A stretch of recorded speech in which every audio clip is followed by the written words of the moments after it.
So the first step is getting all your data into the CRM. So a lot of people have used their Gmail as their CRM or Outlook or whatever. And those are really just address books. It is just like a little black book. It's a fancy Rolodex. It's a digital Rolodex. And I mean, if you boil it down, that's what a CRM is, but a CRM has other things in it that will help you build relationships, where the address book is just where you look up on your phone, like, what's Marquis' number, what's her email address, right?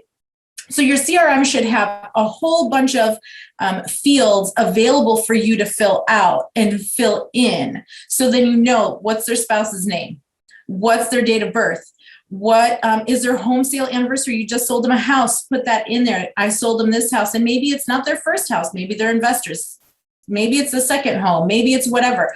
Put as much detail in there as possible. You shouldn't be limited to the amount of data that you put in there. Do they have pets? Do they have children?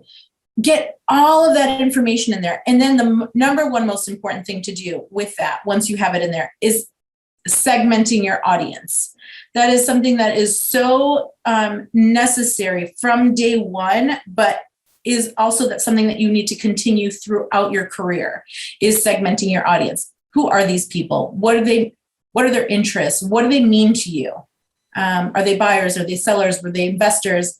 So then when you're trying to figure out what your message is, the way I come up with emails is I think of like, who am I talking to first?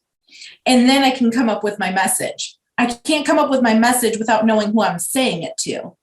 So think about it that way. And that then when you segment your audience, you can say, well, these are all my investors. So I'm going to talk to them they're numbers people, right? They want to know what's their ROI, what's this. But, these are my first time home buyers, that I've gotten in as I've met them through whatever, this organization or through these friends or this group.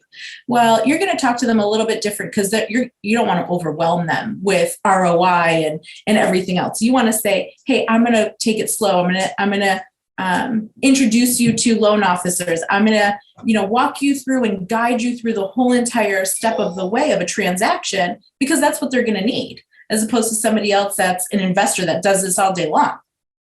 And their needs are different. So you have to know their needs.